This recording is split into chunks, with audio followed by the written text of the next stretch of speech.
الصلاة والسلام عليك يا رسول الله، عليك يا حبيب الله، عليك يا نبي الله.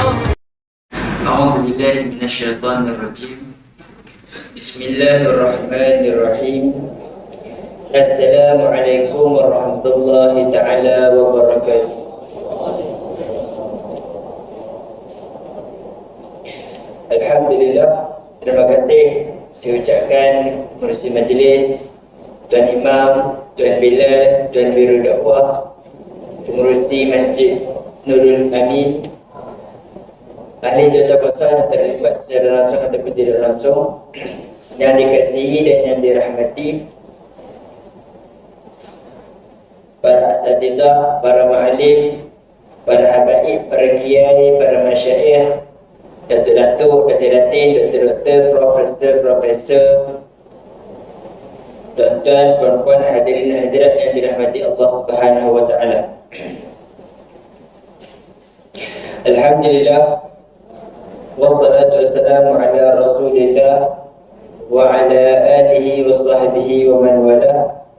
Subhanaka la ilma lana illa ma 'allamtana innaka antal alimul hakim. Qala Allah ta'ala, rabbi shrah li sadri wa yassir li amri wahlul 'uqdatam min lisani yafqahu qawli. Wa qala al-ulama wasaddid lisani wahdi qalbi bihaqqi Rasulillah sallallahu alaihi wasallam.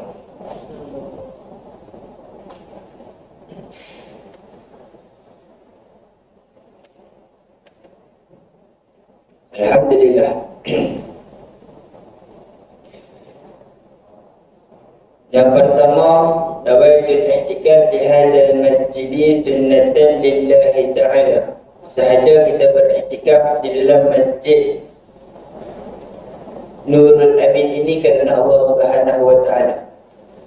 Yang kedua adalah kita mentajdidkan, memperbaharui i'tikaf keimanan kita dengan cara kita mengingati apa yang Rasulullah sabdakan, raditu billahi rabba wa bil islami dina wa bi Muhammadin nabiyyan wa rasulah. Kita semua redha Allah sebagai Tuhan kita. Kita redha Islam sebagai jalan hidup kita. Kita redha Nabi Muhammad sallallahu alaihi wasallam sebagai rasul besar junjungan kita. Alhamdulillah. Nawaitu ta'allum wa ta'lim wa tadhakkar wa tadhkir wa naf'a wa al-intifa' wa al-ifadah wa al-istifadah al-hadda ala tamassuki bi kitabillahi wa sunnati rasulih ad-du'a ila al-huda wa ad-dalalata ala al-khair ibtigha'a wajhillah wa mardatihi wa qurbihi wa thawabihi. Niat sebelum kita mulakan belajar yang diajarkan oleh Habib Abdullah Al-Mi'ladi. Alhamdulillah. Yang pertama, kalau tuan-tuan muslimat ada kan? Kalau tuan-tuan dan puan-puan perasan, saya asyik mengucapkan perkataan Alhamdulillah. Kerana Alhamdulillah ada perkataan tiga manusia yang mulia yang telah Allah sendiri ceritakan dalam Al-Quran dan ulama-ulama telah ceritakan dalam sirah. Perkataan Alhamdulillah dikeluarkan. Perkataan pertama yang keluar daripada mulut seorang makhluk Allah, manusia pertama yang dicipta oleh Allah Azza wa Jalla, iaitu Nabi Adam alaihi salatu wassalam. Alhamdulillah adalah perkataan pertama yang keluar daripada mulut makhluk Allah yang paling mulia, iaitu Nabi Muhammad sallallahu alaihi wasallam. Dan Alhamdulillah perkataan yang akan keluar, belum lagi, tetapi akan keluar daripada mulut. Perkataan pertama yang akan keluar daripada mulut manusia yang menjejakkan kakinya ke dalam syurga Allah Subhanahu wa taala. Jadi kata Rasulullah sallallahu alaihi wasallam, seperti mana kehidupan kita di atas dunia, seperti itulah kehidupan kita di akhirat. Kalau atas dunia ni kita sentiasa mengucapkan perkataan alhamdulillah, insya-Allah di akhirat kelak yang akan keluar dari mulut kita adalah perkataan alhamdulillah. Jadi perbanyakkanlah, sama-sama kita banyakkan insya-Allah.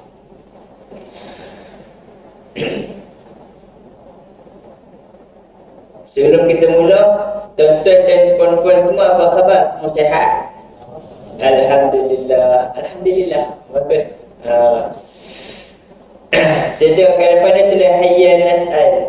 Marilah bertanya. Kita tanya.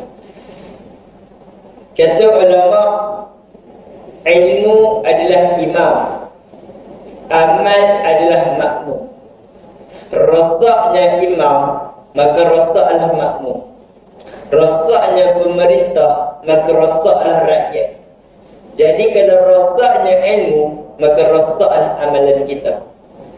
Kita belajar ilmu lebih kepada ilmu, contoh lebih kepada ilmu kedoktoran, maka kita akan beramal lebih kepada ke arah kedoktoran. Kita belajar ilmu sains, maka amalan kita akan lebih kepada sains. Kita tak nak belajar ilmu, maka memang tak boleh nak beramal lah. Jadi ilmu adalah imam, amal adalah makmum. Jadi pentingnya ilmu dalam amalan kita. Pentingnya ilmu sampaikan kata dalam satu kisah. Ana seorang mutawif dan ana juga seorang perunik umrah. Jadi dalam kita nak berbicara sema-sema di antara mutawif. Mutawif ni kita akan bawa orang mengelilingi Kaabah, tawaf. Tetapi di akhir sekali rukun Yamani dan rukun Hajarul Aswad, dia ada doa spesial, doa khusus yang Nabi ajar. Nabi ajar Rabbana atina fid dunya hasanah wa fil akhirati hasanah wa qina azabannar wa adkhilna jannata ma'al abrar. Nabi ajar doa khusus. Jadi kita orang mutawif akan baca doa tu dan jemaah di belakang akan ikut. Sampai satu waktu ada seorang ni dia cerita, tiba-tiba jemaah dia belakang baca lain. Orang baca Rabbana atina fid dunya hasanah wa fil akhirati hasanah wa qina adzabannar. Tiba-tiba jemaah ni dia baca Rabbana atina fid dunya Fatimah wa fil akhirati Fatimah wa qina adzabannar. Pelik. Tetapi kami tak boleh nak tanya. Tak boleh tanya waktu tawaf, nanti batal pusingan tu. Maka kami pun tak tanya. Sampailah habis umrah, mutawif ni dijumpa jemaah tu. Dia tanya, abang, tadi saya dengar kenapa abang baca Rabbana atina fid dunya Fatimah? Selalu baca Rabbana atina fid dunya hasanah. Amalan apa yang dilakukan ni? Ilmu apa yang dia ambil? Abang ni kata, Ustaz, saya datang sini, saya datang dengan dua orang isteri. Isteri pertama nama dia Hasanah. Isteri kedua nama dia Fatimah. Kalau saya duduk sebut nama Hasanah depan Kaabah, Fatimah marah. Dia pun sebutlah nama Fatimah. Inilah contohnya gurauan saja. Tapi inilah contohnya orang yang tidak ada ilmu, maka amalan dia rosak. Maka cara nak mendapatkan ilmu, yang pertama belajar, dan yang kedua cara nak mendapatkan ilmu, bertanya. Sebab itu dalam satu hadis Rasulullah SAW mengatakan, kita bisa dengar kun aliman atau muta'aliman, yang terhebat adalah guru. Tetapi dalam satu hadis Rasulullah SAW mengatakan, orang yang bertanya dia khaliat ramai untuk mendapatkan jawapan. dan menyelesaikan kekeliruan umat waktu itu. Kata Rasulullah, yang bertanya pahala dia lebih banyak daripada yang menjawab. Orang yang bertanya pahala dia lagi banyak daripada guru yang menjawab. Itu hebatnya. Bagus, saya pujilah Hayya Nas'al ni. Saya puji sangat bagus, alhamdulillah. Jadi dulu saya pernah datang sini juga dan ada kematian. Hari ini pun saya datang ada kematian. Jadi insya-Allah saya pun akan ajar berkenaan kematian. Insya-Allah. Kata Abu Bakar As-Siddiq radhiyallahu anhu. Abu Bakar ini adalah pelun kepada Rasulullah sallallahu alaihi wasallam. Kata Rasulullah sallallahu alaihi wasallam, ada seorang perempuan datang jumpa Rasulullah. Ya Rasulullah, indi soal. Wahai Nabi Muhammad, dan saya ada pertanyaan. Saya nak bertanyakan tentang hukum fiqh wanita. Wanita ni dia merusingkan sikit hukum hakam dia. Memang pening. Hukum hakam dia sangat banyak. Saya belajar hukum hakam fiqh wanita ni, belajar sekali dah rasa pandai. Belajar dua kali rasa terlampau pandai. Bila dah kahwin, rasa bodoh lagi. Banyak rupanya tak tahu lagi hukum fiqh wanita. Maka perempuan ni dia jumpa Rasulullah. Ya Rasulullah, ini soal. Aku ada persoalan ni. Rasulullah jawab, datang esok. Dan perempuan ni pun cakap, Ya Rasulullah, kalau aku datang esok, kamu tak ada macam mana? Maksudnya kalau aku datang esok, kamu sudah wafat ya Rasulullah. Macam mana? Aku tak ada tukang rujuk ni. Rasulullah SAW mengisytiharkan dan mengkhabarkan bahawasanya kalau tak jumpa aku, carilah Abu Bakar As-Siddiq. Rasulullah isytihar Abu Bakar itu sebagai pelun baginda SAW. Abu Bakar As-Siddiq mengatakan, Man dakhala al-qabra bila zadin faka'annama rakibal bahra bila safinah. Sesiapa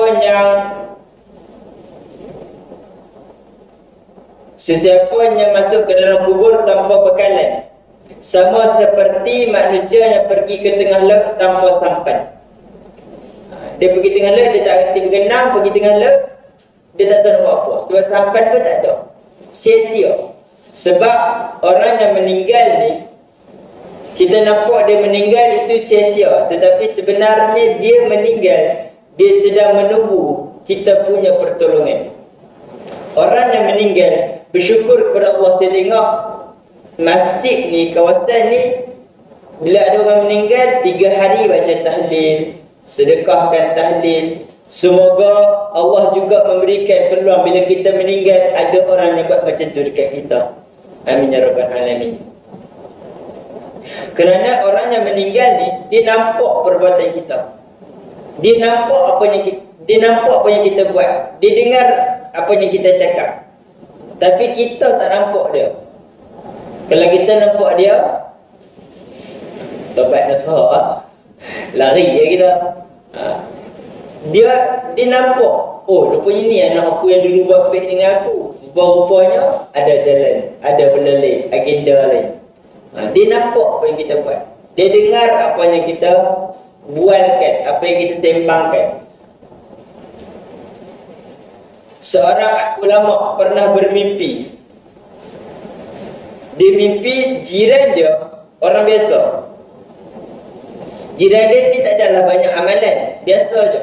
Tapi dia mimpi jiran dia tu sedang duduk di bawah satu pokok, dan di hadapan jiran dia ramai manusia yang sedang berjalan mencari benda, macam cari barang yang hilang. Maka dia tanyalah jiran dia yang duduk kat pokok tu, orang lain semua tengah kelam kabut, kenapa kamu relax? Dia kata, aku relax kerana amalan yang dilakukan oleh anak aku. Kamu nak tahu, kamu cari anak aku. Bila ulama ni dia sedar dari mimpi, dia sedar dari tidur, dia cari anak orang yang dia mimpi tu, anak jiran dia tu. Kemudian dia jumpa. Dia jumpa, dia tanya. Dia tanya, dia cerita lah, aku mimpi bapa kamu ni duduk tenang, orang lain semua tengah kelam kabut ni. Apa yang kamu buat? Kata anak dia, wahai fulan, setiap amalan yang aku lakukan, setiap perbuatan yang aku lakukan, aku niatkan untuk ayah aku. Setiap perbuatan. Aku baca Quran, aku niatkan untuk ayah aku. Aku solat, aku niatkan untuk ayah aku. Aku solat datang masjid untuk solat jemaah, aku niatkan untuk ayah aku. Sebab itulah kata Rasulullah sallallahu alaihi wasallam. Kata Rasulullah, kul Allah, idza mata bin Adam, bila matinya anak Adam, in qata'a amaluhu illa min thalath. Bila matinya anak Adam, semua amalan dia akan terputus. Semua usaha yang tuan-tuan buat ni, semua amalan yang tuan-tuan buat ni akan terputus. Tak ada dah. Mana ada dah pahala solat khusyuk ke, pahala solat jemaah, tak ada dah. Bila meninggal, tak ada. Kena ingat, sebab kita akan meninggal, kita akan mati, kita akan masuk ke alam kubur. Semua tu akan hilang. Tetapi kata Rasulullah, illa min thalath, 3 benda tu. 3 benda ini adalah bekalan yang terhebat. 3 benda ni, kalau kita buat dan kita sediakan, inilah bekalan yang akan menjamin kita insya-Allah di padang mahsyar. Dan bila bahagia kita kat padang mahsyar, insya-Allah akhirat kelak kita akan tersenyum bahagia.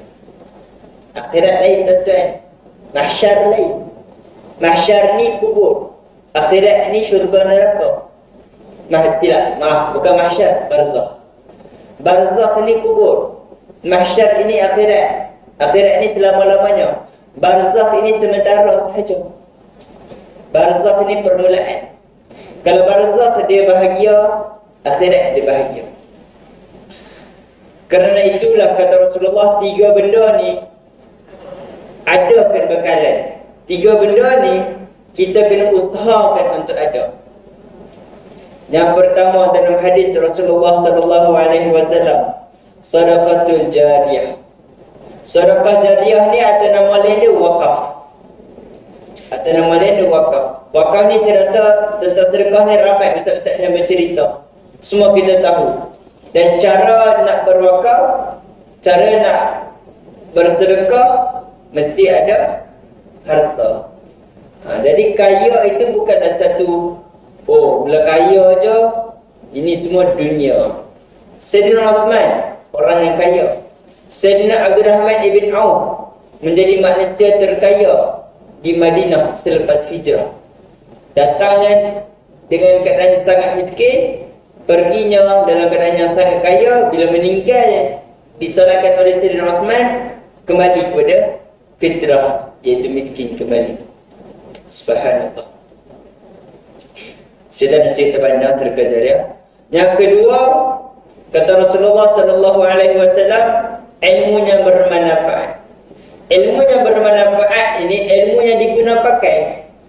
Tuan-tuan semua ada anak, puan-puan semua ada anak, ada cucu, ada anak saudara. Ajarkan mereka satu ilmu.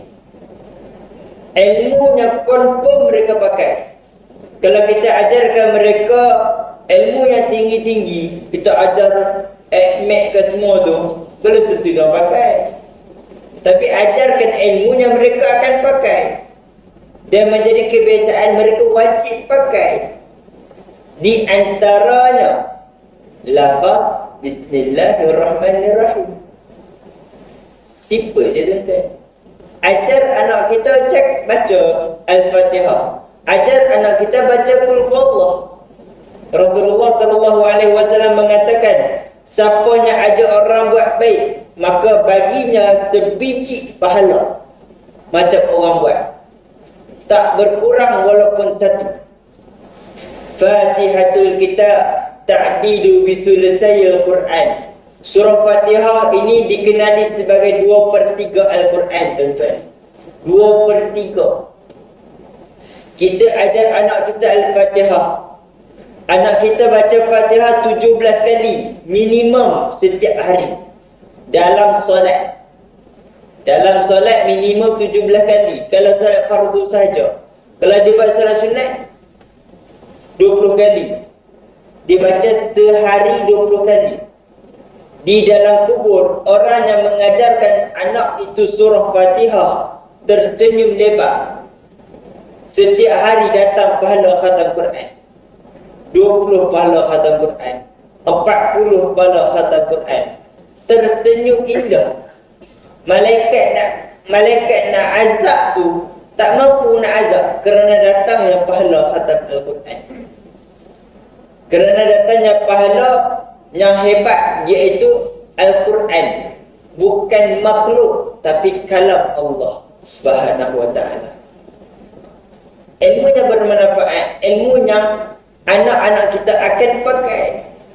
Kita ajar anak kita supaya bila kita mati nanti ada orang boleh imamkan kita, dan orang itu adalah anak kita, waris kita. Ada orang yang boleh kebumikan kita, dan orang itu siapa? Anak kita, waris kita. Ada orang yang boleh bacakan tahlil untuk kita. Siapa orang tu? Anak kita, waris kita. Jadikan macam tu.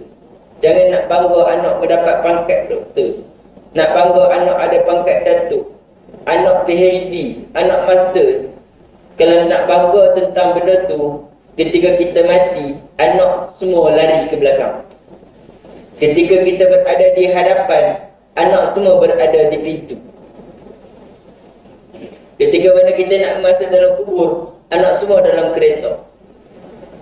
Jangan macam tu, tuan-tuan. Biarlah mereka belajar tinggi, Alhamdulillah. Tapi jangan sesekali tinggalkan dan jauhkan mereka daripada ilmu agama.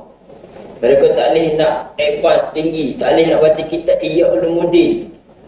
Sekurang-kurangnya mereka boleh membaca Al-Quran. Mereka kenal huruf-huruf Al-Quran. Ajar, didik mereka, supaya nanti bila kita mati, kita tidak sedih, kita tersenyum indah kerana anak kita yang membaca Al-Quran untuk kita, anak kita yang bersedekah untuk kita, anak kita yang bila dia buat kebaikan, aku niatkan kebaikan ini untuk ibu dan ayah aku yang sudah meninggal dunia. Ilmu yang bermanfaat. Kita ajar anak kita baca Al-Quran. Ajar anak kita baca Bismillahirrahmanirrahim. Bila dia baca, kita dapat pahala.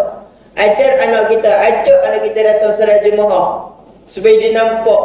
Ajar anak kita solat jemaah saf, macam mana baris saf, macam mana datang mendengar imam baca, tiru taranum imam dan sebagainya. Kita ajak, kita menjadi jalan untuk anak mengenal Islam. InsyaAllah itu adalah ilmu yang bermanfaat.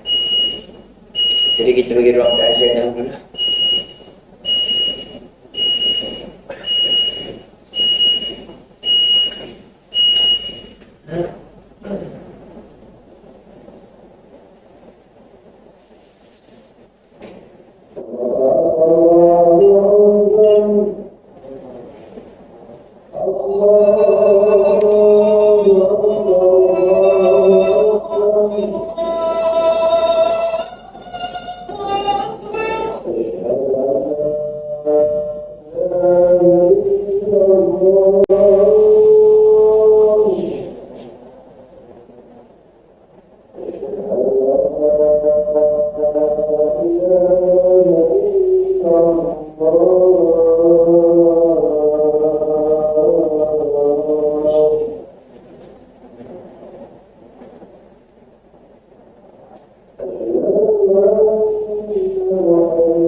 Ini dulu tu, insyaAllah lagi banyak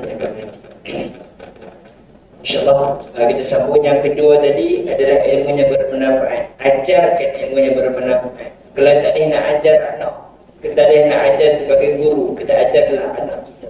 Jadilah guru kepada anak kita, guru kepada isteri kita, guru kepada ahli keluarga kita. Dan yang ketiga, kata Rasulullah SAW adalah doa anak soleh. Doa anak soleh sebelum kita meninggal dunia. Sebelum kita menghembuskan nafas yang terakhir, sebelum kita berpindah alam, tuan-tuan dan puan-puan semua, jangan sesekali kita lupa untuk mengingatkan anak kita sentiasa mendoakan kita. Ramai mak ayah dia tak hubungi anak, dia tak ingatkan anak. Kita kena biasakan diri kita, mesej anak kita. Yang anak masih hidup, mesej anak kita. Alung, doakan mak. Alung, doakan ayah. Alung, doakan abah. Angah, hari ni solat tahajud tu doakan abah. Solat jemaah isyak, lepas habis solat doakan abah. Biasakan tuan-tuan, sampaikan anak ni, bila dia berdoa, bila dia angkat tangan je, doa pertama dia, Ya Allah, ampunkan dosa mak dan ayah. Biar itu menjadi doa pertama anak kita. Biar itu menjadi doa kebiasaan anak kita. Bila dia jadi imam mana-mana pun, bila dia angkat tangan, Ya Allah, perkataan pertama dia, ampunkan dosa mak dan ayah. Kita jadikan anak kita macam tu. Mesej dia, ingatkan dia, istiqamah mengingatkan dia, insya-Allah, insya-Allah dan insya-Allah. Bila mana kita meninggal nanti, anak kita tidak pernah berhenti doakan kita. Tuan-tuan dan puan-puan semua kena ingat, kita punya harta boleh dicari, tapi masa akan berlalu pergi. Kalau kita tunjukkan harta depan anak, mereka akan membesar dengan kecintaan dunia. Kalau kita tunjukkan depan anak kasih sayang, mereka akan membesar dengan memikirkan akhirat dan syurga. Percayalah. Semua saya tahu tuan-tuan dan puan yang berada di hadapan saya, anak-anak dah besar, anak-anak dah berjaya, anak-anak dah hebat, anak-anak dah semua dah maju ke hadapan. Mungkin dah adanya jutawan, mungkin dah adanya jadi bisnesmen yang berjaya. Saya ingatkan, sehebat mana pun mereka atas dunia, kalau mereka tak boleh bantu kita di akhirat, itu adalah sia-sia. Sehebat, sekaya mana pun mereka di atas dunia, famous, terkenal mana pun mereka atas dunia, kalau mereka tidak boleh memberi syafaat ketika di akhirat, itu adalah sia-sia. Itu adalah benda yang kita abaikan. Kerana itulah dinasihatkan oleh para ulama, yang apa-apanya pun berlaku, hidupkan anak dengan 3 benda. Yang pertama, mahabbah Rasulullah SAW. Yang pertama, cintakan Nabi. Apa-apa pun, ajar anak cintakan Nabi. Ajar anak kenal Nabi. Ajar anak selawat ke atas Nabi. Yang kedua, cintakan keluarga Nabi. Oh Ustaz, keluarga Nabi ada yang tak tutup aurat, keluarga Nabi ada yang melakukan maksiat, keluarga Nabi ada yang melakukan perzinaan dan sebagainya. Kita bencilah perlakuan mereka, tapi jangan benci mereka. Ulama cakap benci perlakuan, jangan benci perilaku. Benci perbuatan, jangan benci orang yang melakukan benda tersebut. Kena ingat tu tuan-tuan. Dan yang ketiga, kata Rasulullah SAW, yang pertama cinta. Ajar anak cintakan aku. Ajar anak cintakan ahli keluarga aku. Dan ajar anak untuk cintakan Al-Quran.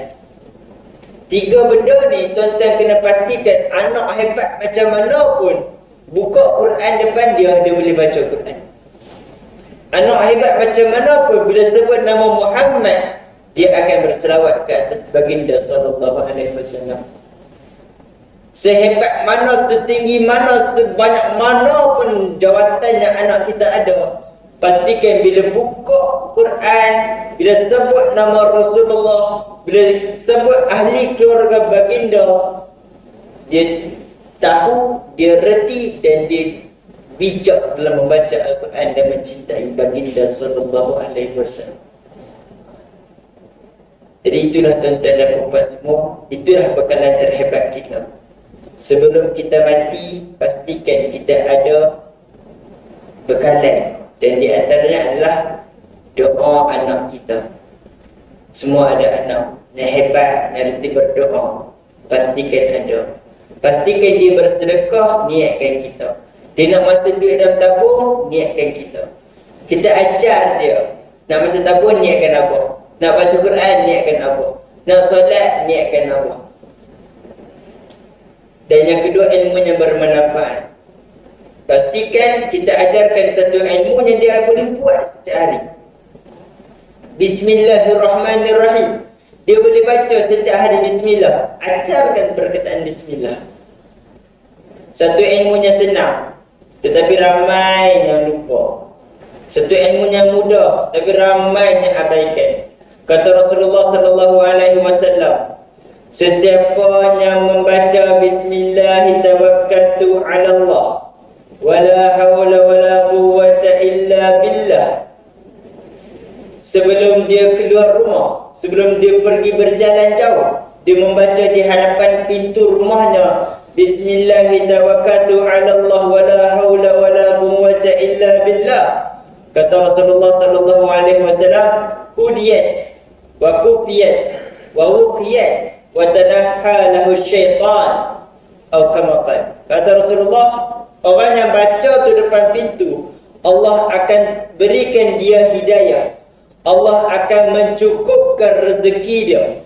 Allah akan menghalang dia daripada setiap bencana, dan Allah akan menjauhkan dia daripada bala bencana syaitan dan rajim. Benda simple je, tapi ada kita buat? Tak ada. Benda mudah kita tak buat. Ajar benda tu, ada orang buat, dapat pahala.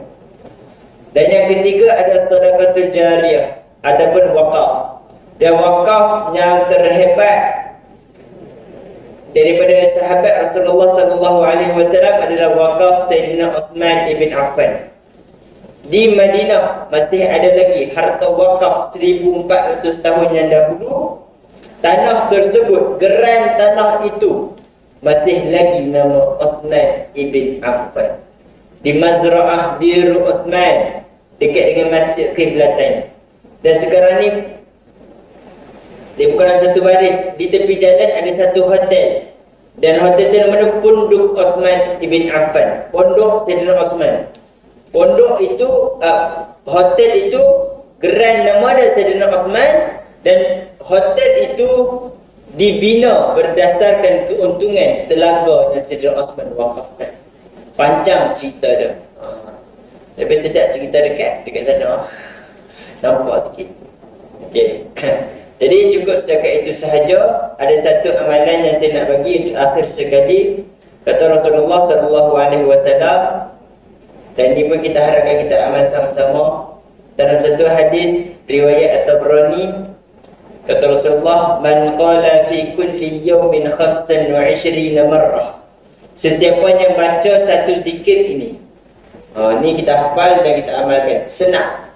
Sesiapa yang membaca satu zikir ini 25 marrah, setiap hari dia membaca 25 kali. Minimum 25 kali setiap hari.